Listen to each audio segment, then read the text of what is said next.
નમસ્કાર મિત્રો, હું રાજુ કરપડા. વિસાવદર વિધાનસભાની ચૂંટણીએ દરેક પાર્ટીઓની અંદર રહેલી વાસ્તવિકતાને નગ્ન કરી દીધી. આજે વિસાવદરની અંદર ભાજપના નેતાની હોટલ સાયોનામાં કોંગ્રેસ અને ભાજપના નેતાઓએ કરેલા પાપનો ગળો ફૂટી ગયો.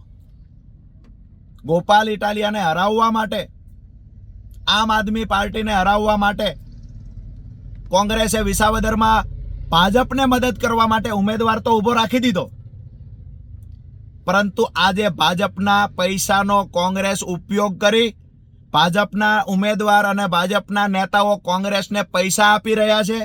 એ પૈસાનો કોંગ્રેસ આમ આદમી પાર્ટીના કાર્યકર્તાને ખરીદવા માટે ઉપયોગ કરી રહી છે.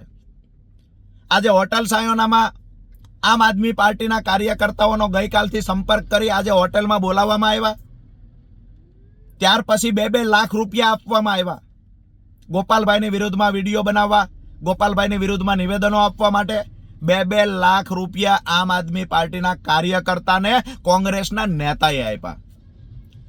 આખી ઘટનાને હરદેવભાઈ વીકમાં કરીને આમ આદમી પાર્ટીના કાર્યકર્તા છે, જેને આખી ઘટનાને ઉજાગર કરી.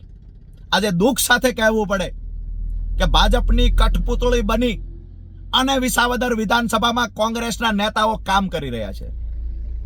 ભાજપનો ઉમેદવાર હારી રહ્યો છે એટલે ભાજપનો ઉમેદવાર કોંગ્રેસના નેતાઓને પૈસા આપે છે કે તમે આમ આદમી પાર્ટીના મત તોડો, તમે ગોપાલ ઇટાલિયાનો જોરદાર વિરોધ કરો. તેમ છતાંય કોંગ્રેસથી ને ભાજપથી ભેગું થતું નથી.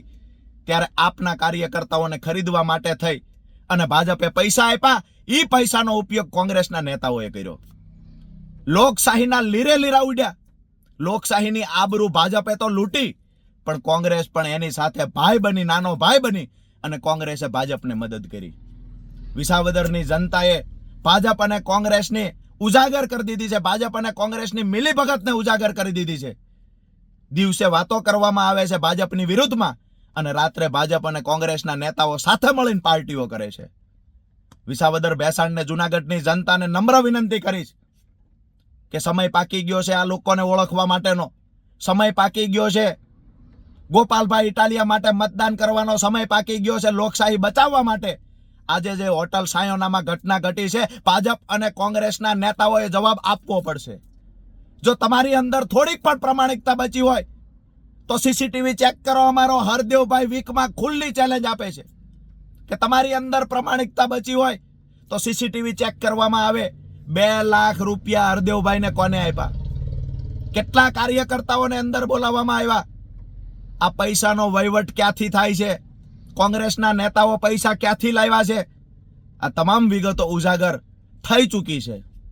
નમ્ર વિનંતી છે વિસાવદર, ભેસાણ અને જુનાગઢ ગ્રામ્યના મતદારોને કે 19 તારીખે આ લોકશાહીના હત્યારાઓને ખુલ્લા પાડવા માટે મતદાન કરજો. 19 તારીખે ક્રમ નંબર 1 પર ઝાડુના નિશાન સામે મત આપી અને ગોપાલભાઈ ઇટાલિયાને વિજય બનાવજો.